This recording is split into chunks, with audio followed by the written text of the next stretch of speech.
Hello everyone, and welcome back to the channel. I'm so excited to have you here today.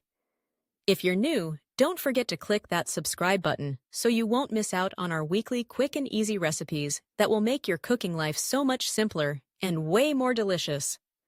Today, we're diving into something that's not only a crowd pleaser, but also super versatile: homemade hummus. Yes, you heard me right. Now, let's get right into it. For this recipe, you'll need 1 can of chickpeas, drained and rinsed, a quarter cup of tahini, the juice of 1 fresh lemon, 2 cloves of garlic, a quarter cup of olive oil, and a pinch of salt. Oh, and if you want a little extra pizzazz, feel free to add some cumin or paprika for that extra flavor kick.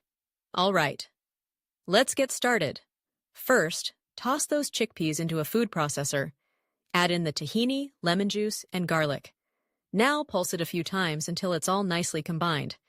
Next, while it's running, slowly drizzle in that olive oil. You'll see it start to transform into this creamy goodness. Don't forget to scrape down the sides to make sure everything is mixed evenly. Once it's all blended, taste it.